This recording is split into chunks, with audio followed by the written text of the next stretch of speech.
ವಿಮೋಚನ ಕಾಂಡ 23ನೇ ಅಧ್ಯಾಯ 22ನೆಯ ವಾಕ್ಯ. ದುಷ್ಕಾರ್ಯವನ್ನು ಮಾಡುವವರು ಬಹುಮಂದಿ ಆದಾಗ್ಯೂ ಅವರ ಜೊತೆಯಲ್ಲಿ ಸೇರಬಾರದು. ಈ ವಾಕ್ಯದಲ್ಲಿ 400 ವರ್ಷಗಳ ದಾಸತ್ವದ ಅವಸ್ಥೆಯಿಂದ ಬಿಡುಗಡೆ ಮಾಡಿ ಕರೆತಂದಂಥ ಇಸ್ರಾಯೇಲರಿಗೆ ದೇವರು ಕೊಟ್ಟಂಥ ಕಟ್ಟಳೆಗಳ ವಿಷಯವಾಗಿ ತಿಳಿಸಿ ನುಡಿದಂಥ ಸಂಗತಿಗಳನ್ನು ವಿವರಿಸಲಾಗಿದೆ. ನೋಡುವಂಥ ಸಮಯದಲ್ಲಿ ದೇವರು ಸ್ಪಷ್ಟವಾಗಿ ಹೇಳುತ್ತಾ ಇದ್ದಾರೆ, ದುಷ್ಕಾರ್ಯವನ್ನು ಮಾಡುವವರು ಬಹುಮಂದಿ ಆದಾಗ್ಯೂ ಅವರ ಜೊತೆಯಲ್ಲಿ ಸೇರಬಾರದು ಎಂಬುದಾಗಿ. ಇದು ಈಗಿನ ಕಾಲದಲ್ಲಿ ಬಹಳ ಮುಖ್ಯವಾದದ್ದು, ಎಲ್ಲರೂ ಕೂಡ ಅನುಸರಿಸಬೇಕಾದ ಒಂದು ವಾಕ್ಯವಾಗಿದೆ. ಕಾರಣ ಈಗಿನ ಕಾಲದಲ್ಲಿ ನಾವು ನೋಡುವಾಗ ಹೆಚ್ಚಿನ ಜನರು ಏನನ್ನ ಮಾಡುತ್ತಾರೋ ಅದು ಸರಿ ಎಂಬುದಾಗಿ ನಾವು ಅಂದುಕೊಂಡು ಬಿಡುತ್ತೇವೆ. ಅದು ಯಾವುದೇ ಕಾರ್ಯವಾಗಿರಲಿ, ಅದು ಕೆಲಸಗಳಲ್ಲಾಗಿರಲಿ, ವ್ಯವಹಾರಗಳಲ್ಲಾಗಿರಲಿ, ಸಭೆಯಲ್ಲಿ ಆಗಿರಲಿ, ಯಾವುದರಲ್ಲೇ ಆಗಿದ್ದರೂ ಕೂಡ ಹೆಚ್ಚಿನವರು ಮಾಡುವಂಥದ್ದು ಸರಿ ಎಂಬುದಾಗಿ ನಾವು ಕೂಡ ಅದನ್ನೇ ಮಾಡುವುದಕ್ಕೆ ಮುಂದಾಗಿ ಬಿಡುತ್ತೇವೆ. ಆದರೆ ಅದಲ್ಲ.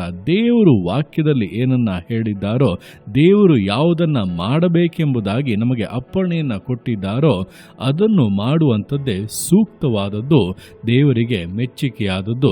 ಸುಮ್ಮನೆ ಜನರು ಮಾಡುತ್ತಾ ಇದ್ದಾರೆ, ಎಲ್ಲರೂ ಹಾಗೆ ಮಾಡುತ್ತಾರೆ, ಎಲ್ಲರೂ ಹಾಗೆ ಇದ್ದಾರೆಂಬುದಾಗಿ ಹೇಳಿಕೊಂಡು ದೇವರಿಂದ ನಾವು ಮೆಚ್ಚುಗೆಯನ್ನು ಪಡೆದುಕೊಳ್ಳುವುದಕ್ಕೆ ಸಾಧ್ಯವೇ ಇಲ್ಲ. ದೇವರು ಏನನ್ನ ಹೇಳುತ್ತಾರೋ ಅದನ್ನು ಹಾಗೆ ಮಾಡುವಂಥವರು ಮಾತ್ರವೇ ದೇವರಿಗೆ ಮೆಚ್ಚುಗೆ ಆಗುವಂಥದ್ದು. ಒಂದು ವೇಳೆ ದೇವರು ಹೇಳುವುದನ್ನು ಮಾಡುವುದಕ್ಕೆ ದೊಡ್ಡ ಜನರ ಗುಂಪು ಇಲ್ಲದೇ ಇದ್ದರೂ, ನಾವು ಒಬ್ಬಂಟಿಗಳಾಗಿ ನಿಂತು ಅದನ್ನು ಮಾಡಬೇಕಾಗಿ ಬಂದರೂ ಕೂಡ ಅದನ್ನು ಹಾಗೆ ಮಾಡುವುದಕ್ಕೆ ನಾವು ಒಪ್ಪಿಸಿಕೊಡಬೇಕು. ಎಲಿಯನ ಜೀವಿತ ಇದಕ್ಕೊಂದು ಸ್ಪಷ್ಟವಾದ ಉದಾಹರಣೆಯಾಗಿದೆ. ಇಡೀ ಇಸ್ರಾಯೇಲ್ಯರೇ ದೇವರನ್ನ ಬಿಟ್ಟು ಹೋಗುವಂಥ ಅವಸ್ಥೆಯಲ್ಲಿ, ದೇವರನ್ನು ಬಿಟ್ಟು ಹಿಂಜಾರಿದಂಥ ಅವಸ್ಥೆಯಲ್ಲಿದ್ದಾಗ್ಯೂ ದೇಶವೇ ಅನ್ಯ ದೇವತೆಗಳಿಂದ ಹೊಲೆಯಾಗಿದ್ದರೂ ಕೂಡ ಎಲಿಯನು ಒಬ್ಬಂಟಿಯಾಗಿ ನಿಂತರೂ ಕೂಡ ದೇವರಿಗಾಗಿ ನಿಂತನು, ದೇವರು ಹೇಳುವುದನ್ನು ಮಾಡುವುದಕ್ಕಾಗಿ ನಿಂತನು.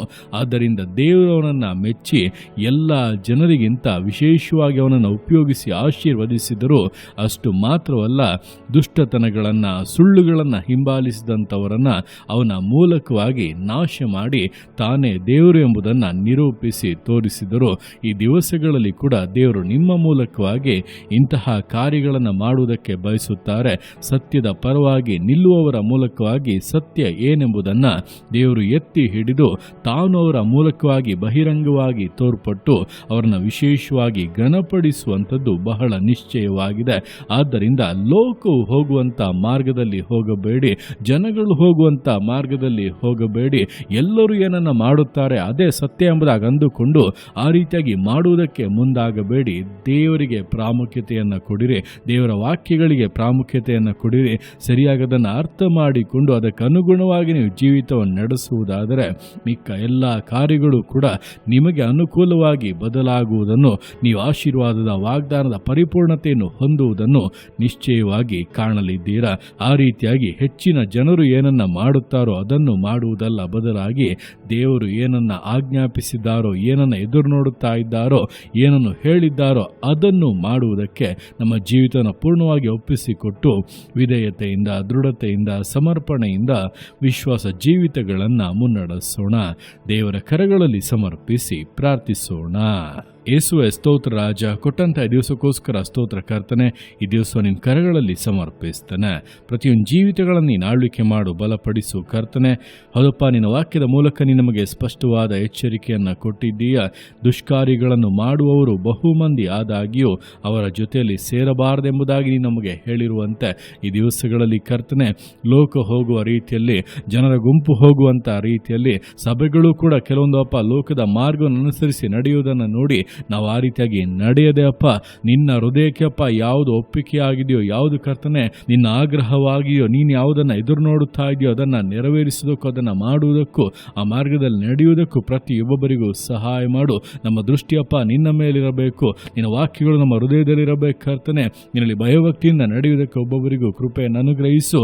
ಯೇಸು ಕ್ರಿಸ್ತನ ನಾಮದಲ್ಲಿ ಎಲ್ಲ ತಡೆಗಳು, ವಂಚನೆಗಳು ನೀಗಿ ಹೋಗಲಿ. ಜೀವಿತಗಳು ಆಶೀರ್ವದಿಸಲ್ಪಡಲಿ. ಅಭಿವೃದ್ಧಿಯನ್ನು ಅನುಗ್ರಹಿಸು ಕರ್ತನೆ.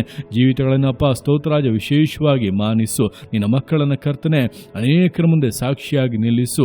ನಿನ್ನನ್ನು ಹಿಂಬಾಲಿಸುವಂಥವರು, ನಿನಗೆ ಭಯಭಕ್ತಿಯಿಂದ ನಡೆದುಕೊಳ್ಳುವವರು ಈ ರೀತಿಯಾಗಿ ಆಶೀರ್ವದಿಸಲ್ಪಡುತ್ತಾರೆ ಎಂಬುದನ್ನು ಅನೇಕರು ಕಂಡು ನಿನ್ನ ಭಯಭಕ್ತಿಗೆ ಅಪ್ಪ ಬರಲಿ. ನಿನ್ನ ಅರ್ಥಿಗೆ ಮಾಡುವಂಥ ನಿನ್ನ ಪ್ರೀತಿಗೋಸ್ಕರ, ಕೃಪೆಗೋಸ್ಕರ ಅಪ್ಪ ನಿಮಗೆ ಸ್ತೋತ್ರಗಳು. ಪ್ರತಿಯೊಂದು ಜೀವಿತಗಳನ್ನು ಅಪ್ಪ ನಿಮ್ಮ ಕರಗಳಲ್ಲಿ ಸಮರ್ಪಿಸ್ತಾ ಅದನ್ನು ಆಶೀರ್ವದಿಸು, ಮಾನಿಸು, ಘನಪಡಿಸು.